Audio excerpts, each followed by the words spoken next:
Hello, everyone. You can hear me? Yes, sir. So, All right, perfect. Okay, so let me share my screen first. Okay, so the plan for today is really to solve some of the past paper questions from the chapter of gravity, right? But before we do that, is there any question from the last lecture?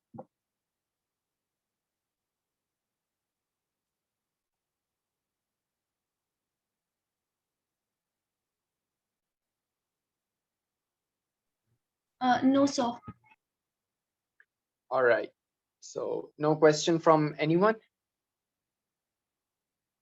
Hasib and Omar, no question? No, sir. Sir, I haven't gone through the topic really well. So once I go through, I will ask tomorrow.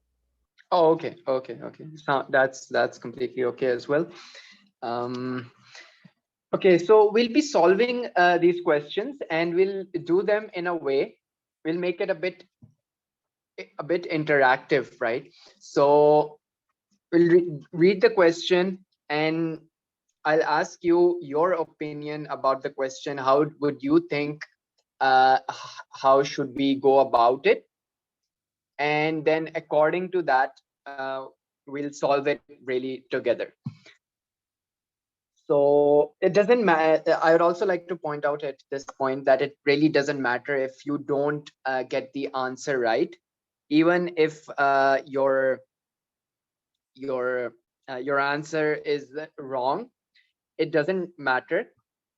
The one of the purposes of this thing is also to build your confidence to basically answer the problem, right?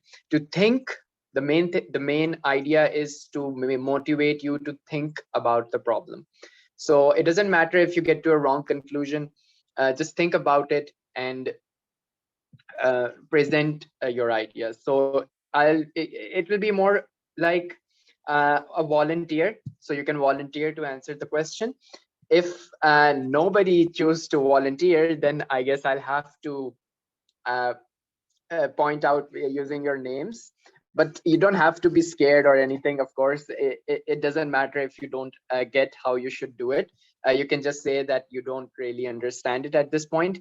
But the idea is to make you think about the problem, right? So so far from whatever we have studied in gravity, here we have the first question, question 1, and that says define gravitational field strength.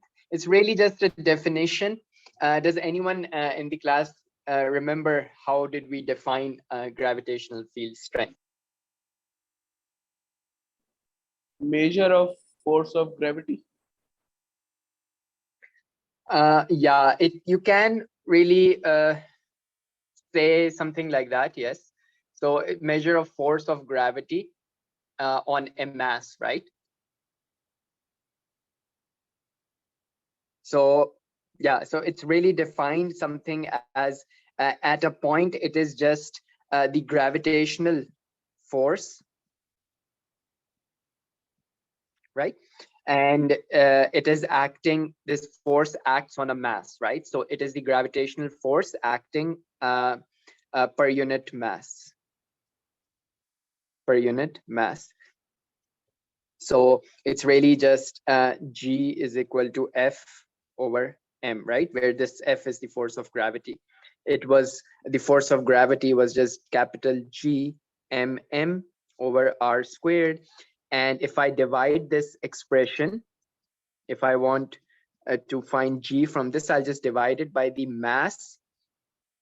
So the only part that remains is the capital mass, which is the mass which is more majorly responsible for this gravitational field, right? So that's how the gravitational field strength is defined. So that was a pretty simple, just 1 mark question as well. Is there anyone who has any problem with this?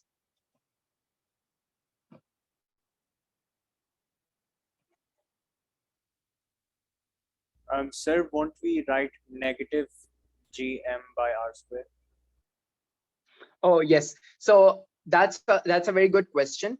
It depends how you are, how are you writing down your force, right? So if I say that this is a vector quantity, if I'm writing it as a vector, then you add this negative sign over here. Sometimes what you can also do is you can write it as a vector and you can add a vector symbol on R and then square it like this. Then also you'll not include the minus sign because that negative sign is a part of that vector. But if I'm just writing the magnitude of R square over here, and over here I'm saying that F is a vector, then I have to include that negative sign, which is going to tell me that the force of gravity vector points in the opposite direction as R.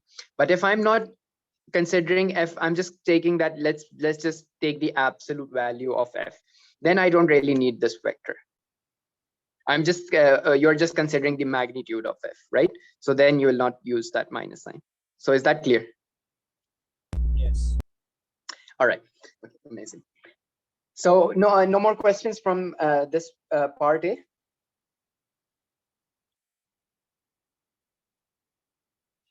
No, sir. Okay, I guess not. So let's move to this part B.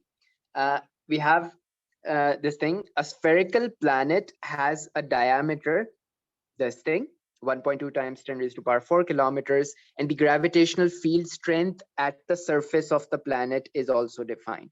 So we have the diameter from which we can get the radius, right? Because it's just radius divided by 2. Sorry, it's 2 times radius, right? Diameter is just 2 times radius, so you want radius, so you'll just divide the diameter by 2. Gravitational field strength, which means G, is also given. It's 8.6 newtons per kilograms. Wonderful. So the planet may be assumed to be an isolated in space. So it's isolated in space. So it is just alone in space. It's really free from any other forces in space.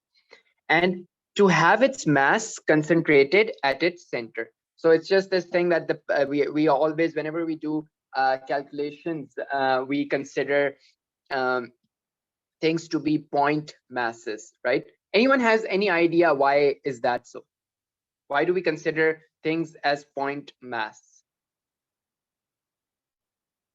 So for example, if I have a planet, the planet there, I could consider this part that has its own mass, but the entire planet, I consider this planet we can take and we can say that it's just a point, and this point has some mass, right? So it's a point mass. Why do we do that? Does anyone know? Is it because it will be difficult to individually use all the particles? Exactly. So that's exactly the reason. So when you consider, for example, let me give you an example of a person. We even treat a whole person as a point mass, which is kind of funny, at least to me. But you can take this whole person and you can reduce him to the point mass and say that this point mass now weighs, for example, 70 kilograms. Now we do that because we can say that this point mass is really, what point is that? If I compare it to the person, it is the center of mass of the person, right? So the center of mass of this person is where we can assume that all of the mass is concentrated at that point, really. So instead of saying that this leg weighs something, it has a mass, this leg has a mass, this hand, these two hands, arms, they have some mass as well, right? So instead of doing all those and seeing what forces are acting individually on these things, it makes the problem very difficult. It turns out that you can treat this whole thing as a point mass and still get correct answers. So why not make our lives easier, right? So we just treat things as point masses. So just a piece of information over there. And we are required to calculate the mass of the planet. So again, we know the diameter of the planet, and we are given that the planet is spherical in nature. and in geometry basically, and the acceleration due to gravity is also provided. So any volunteer who would tell me how do I go about this problem?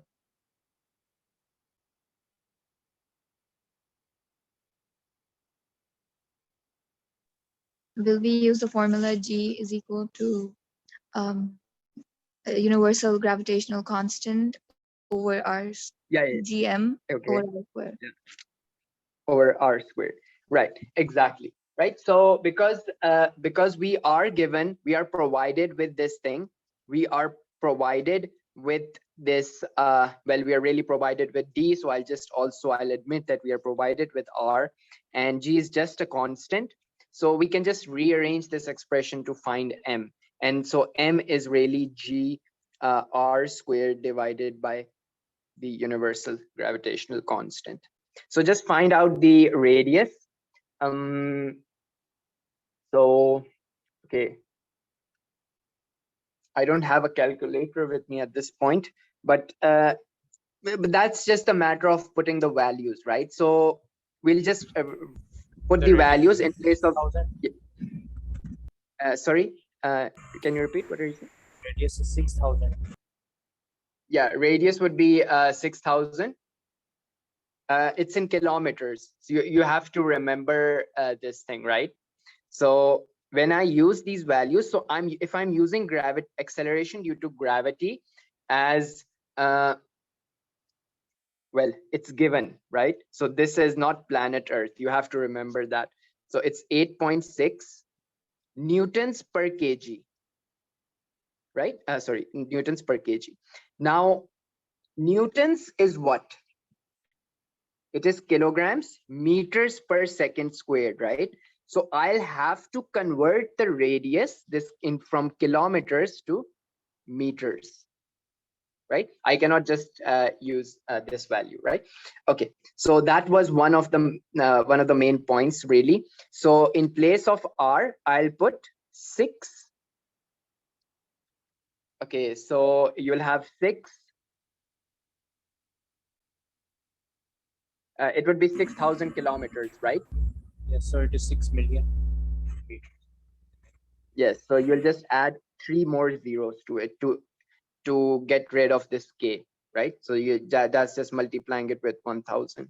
We're just putting the value of k, and then we have meters, and then you'll just divide this whole thing. Of course, you'll square it, and then you'll just divide it by whatever this value is. I don't really remember.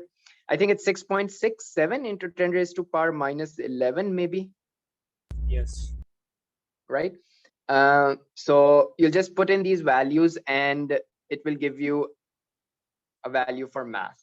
And so only in this case, when you keep track of your units, you will get the mass in kilograms, right? So now it's just a matter of putting in the values and just calculating. So any problem in this part of the question?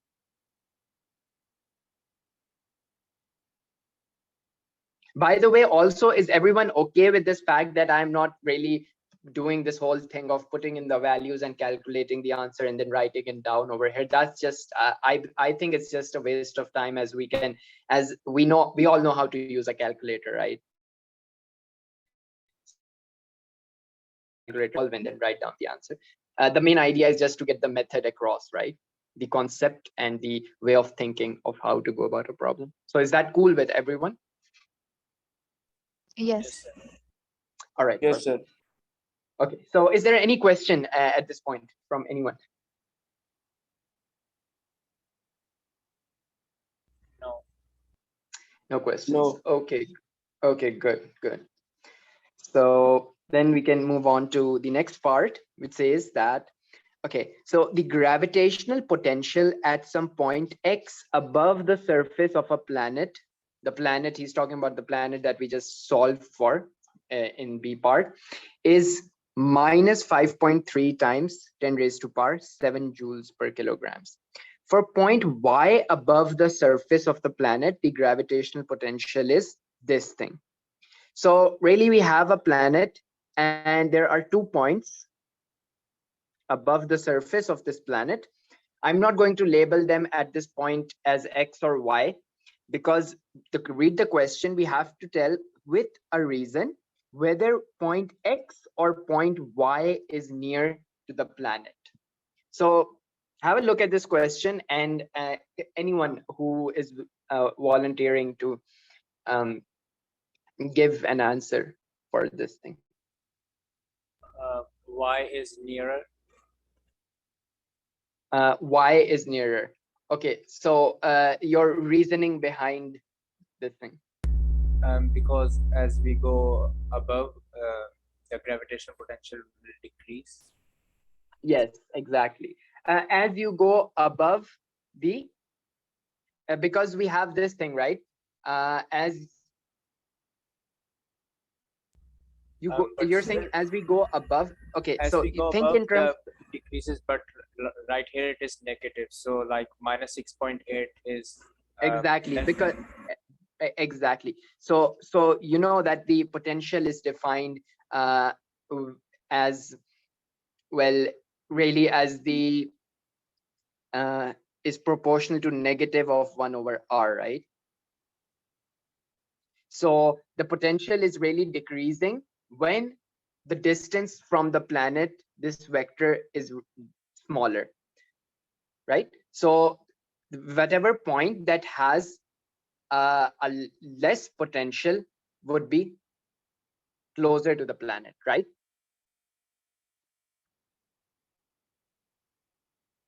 So minus 6.8, this value is smaller compared to this value. Everyone agrees with that, right? So it's, I mean, it's just -2, -1, 0, 1, 2. So which is smaller? -2 is smaller than all of these values, right? So just that concept. So minus 6.8 is smaller than minus 5.3. Both have a factor of 10 raised to power 7. So we can just ignore that when we're comparing these two values. So is that clear for everyone? Sir, can you explain it one more time? Yes, of course. So basically this is the potential, right? So potential phi is really varies inversely with a negative of r. So how did I say this? Well, we know that the potential is defined as minus gm by r, right? That's the expression for the gravitational potential. Now remember that there is this negative sign over here, and this thing is really telling you that when the potential will be smaller, or we can say in terms of the radius, when the radius or the distance of any point in space would be smaller,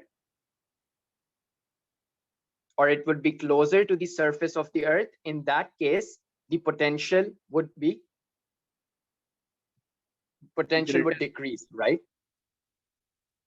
Sir, why would it decrease? Okay, so well, if you think in terms of this expression, phi is proportional to -1 over r. I get it, So sir. I get it. So yeah, so if you're going away from the planet, the potential is really increasing because there is this negative sign as well. If there was this negative sign was not over here, then the story would be different, right? So that's understandable. Yes, sir. Yes. Okay, perfect, good. So that's what I'm really promoting at this point, thinking, right? So okay, so this means because of this thing, we would say that point y is closer or nearer to the surface of the earth. So is this clear for everyone? And not really earth, I keep saying earth, but this is just some random planet. So is that clear for everyone? yes. Okay, amazing. Yes, sir. Good. So we can move on to this question now. Same question, different part. A rock falls radially from rest towards the planet from one point to the other. Calculate the speed of the rock. So there is a planet and the rock is falling radially. Radially means just in a straight line. towards the planet, right? So it falls from, you can say that it falls from this point. These 2 points are really X and Y, right? So let's say he's saying that it's falling from one point to this point. So we have already established that the point closer to the Earth is Y, and the point, that means the further away point would be X. So is this clear? The statement of the question is clear? Yes. Okay, so we are required to calculate the final speed of the rock. Now, think in terms of energies, because if something is falling, which energy is being converted to what energy? Gravitational potential to kinetic. Yeah, so gravitational potential energy is being, well, we can write it like this. I use this symbol V for any type of potential and T for kinetic. Would everyone be okay with that? I guess let's just use KE for kinetic and just PE for potential energy. Okay, so that's what's happening. So now how would I use the information that I have, which is in terms of potentials, right? So I have potentials at point X and I have potential at point Y. So these are the two potentials that I have. And now we also have this knowledge that potential energy is being converted into kinetic energy. So how will I use these two things to calculate this final speed of the rock with which it approaches this point Y? Anyone who's willing to?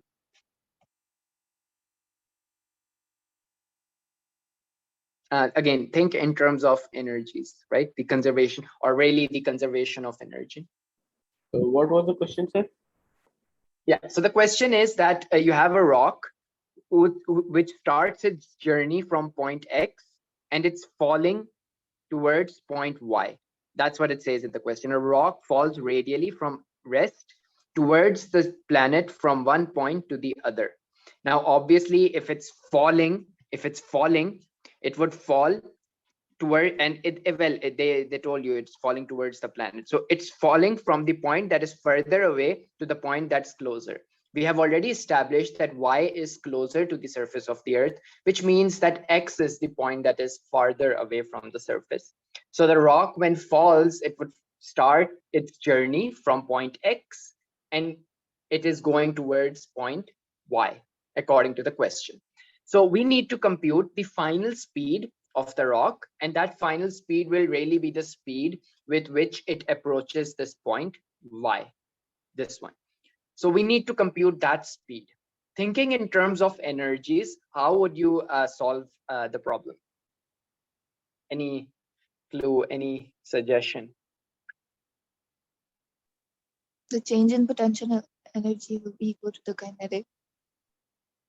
Yeah, exactly, right? So you would use this idea that the change in the potential energy will be the gain in the kinetic energy of this rock. But now when you're doing this, you'll write it something as mg, and the change in, let's say, change in some height, right? Or you can also write it in terms of this thing gm by r, right? Minus gm by r minus gm by r. And then you can, what do you have over here? Is equal to the kinetic energy, which is half mv squared. But the problem is about what do we do about this mass? We don't know the mass of the rock, right? So we really do not use, we don't go into this form of the potential energy. We'll not go into its expression. We'll remember that gravitational potential and how the gravitational potential was related to gravitational potential energy. It was related in this way that the potential energy was simply the mass times this gravitational potential. That's what we saw, right? Before in the in the last lecture, really. So I can just get rid of this mass. If I can get rid of this half mv squared on the right hand side, it's kinetic energy. So I can get rid of these masses, which leaves me with the fact that the change in potential is really equal to half v squared, right? So the mass is eliminated from both sides. So is that clear?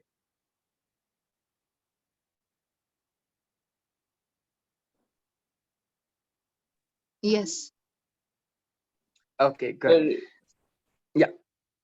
sir, what would be right instead of the change in potential? Like for Half mv squared, right? So it's really mg change in height is equal to and we're just getting rid of these mass m, and now we can just use this thing is just the potential, right? Change in potential, and on the right hand side we have half v squared. Now we can just factor out this v, and we know both the potentials. We know the potentials at point x, and we know the potential at point y, right? These two potentials. So we'll just put these values in. So we'll really have, let me do it on this side. We'll really have this thing that it would be 6.8 minus 5.3 into 10 raised to power 7. And this is equal to half and v squared. So v squared is really 2 times 6.8 minus 5.3 into 10 raised to power 7 square root. Sorry, if I get off the square, then this would be just square root, right? So is that clear for everyone? yes, sir. Okay, clear for everyone? The rest of the students as well? Yes. Okay, perfect. So that's this. And okay, so before we start this next one, is everyone who is in the class at this point, are you all enrolled in the course? Yes. Yes, sir. Okay.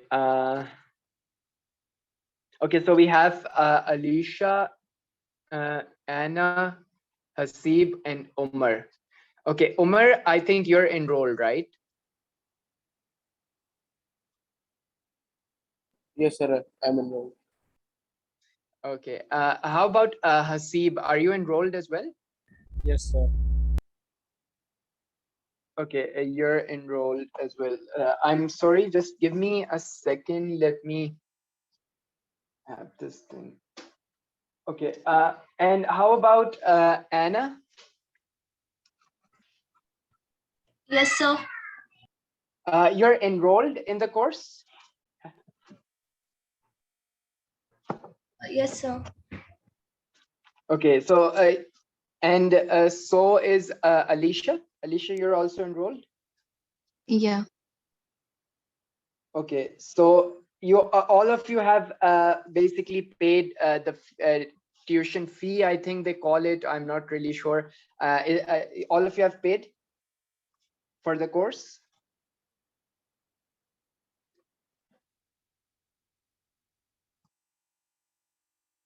We have Hasib, Umar. Okay, so yes, all of you have paid for the course, or is it still pending for anyone? Paid, sir. Okay, that was Umar. Yes. Okay. Okay, so Hasib, Anna, and Alicia, you have also paid, or it's pending at this point?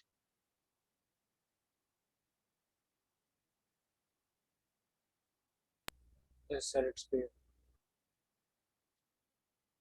Okay. Okay, so there's okay. All right.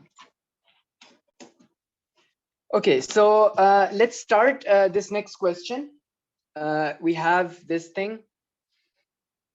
By considering the gravitational field strength at the surface of the Earth, show that the mass of the Earth is this thing. So they have already given you a hint basically in this question that you have to consider the gravitational field strength at the surface of the Earth, and you have to find the mass. So, well, it's really easy, right? What do I do? We know that the gravitational field strength at the surface of the Earth is around about 9.81 meters per second. And I'm required to find out the mass, right? So that's what I want to find out. So anyone? Radius of the Earth is also known. It's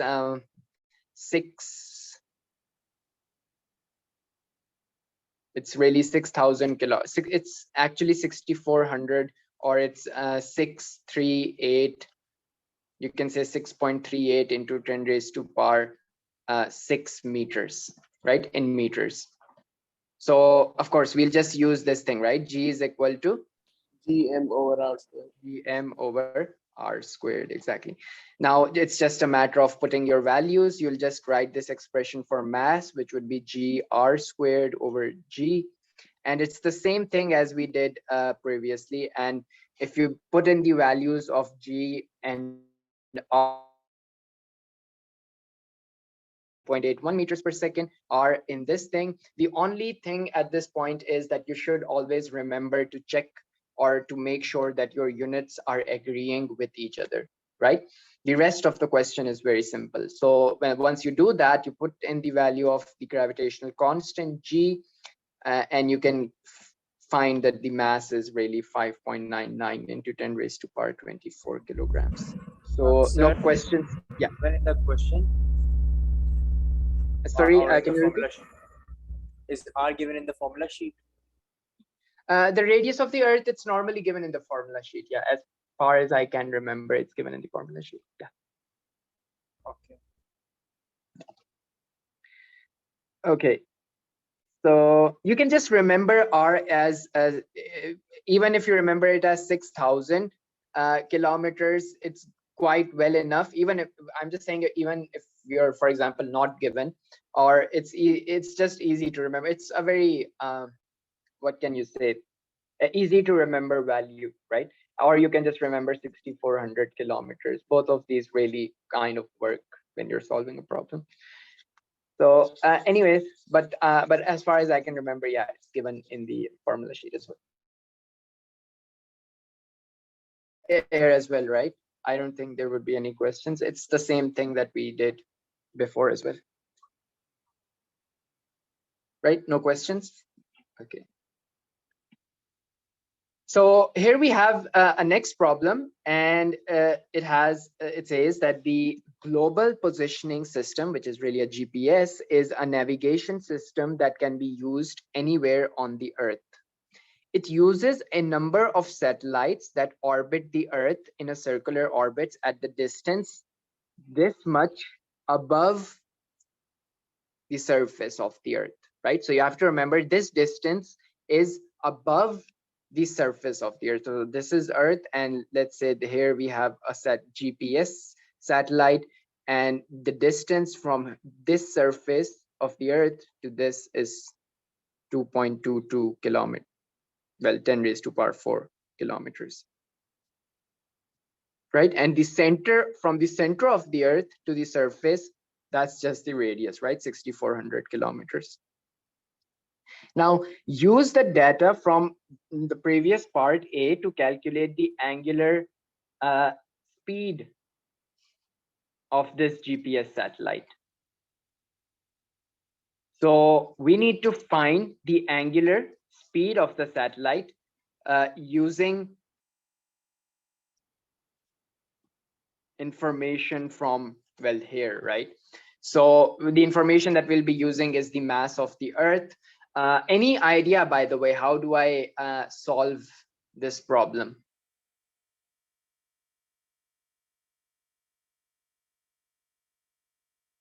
We need to compute the angular speed of a satellite, right? And we are given the distance of this satellite from the surface of the Earth as well. And we are given a very strong hint, I might suggest at this point, is this one, circular orbits. So any clue, any idea, how should I tackle this problem?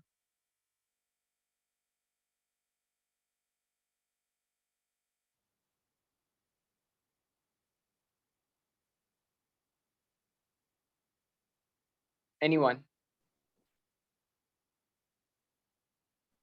Then which the radius would be added up together?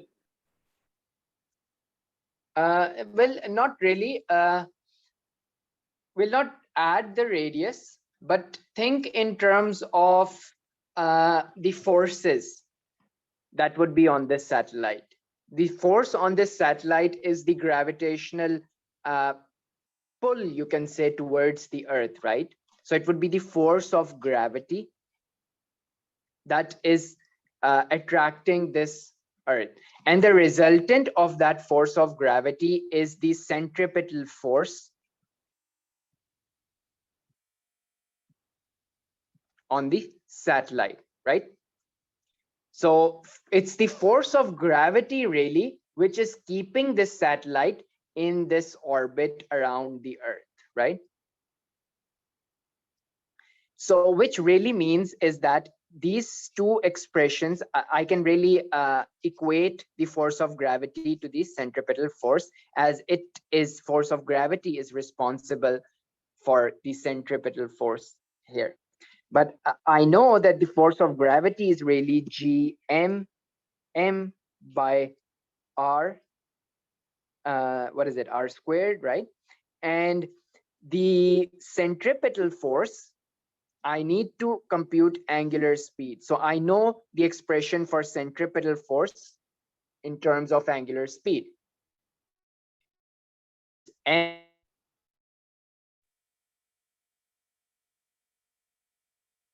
what was it? It was mr omega squared.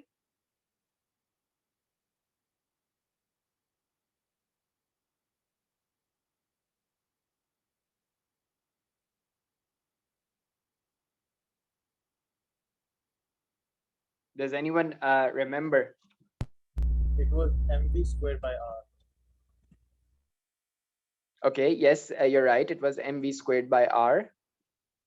And from this, I can write in v in terms of omega, because v is r. You can say r omega. So this becomes m r squared omega squared over r. This goes with this, and we're left with m r omega squared. So that's the centripetal force, right? And so this means that this is mr omega squared. You can use, we're using a capital R, so just use a capital R. Sir, we have to find omega or angular. Omega is the angular speed, right? This one is known as the angular speed, while v is just the translational or the linear speed. So omega is a speed with which it moves in this circular orbit, and v is that speed at any point. It's a tangent to that point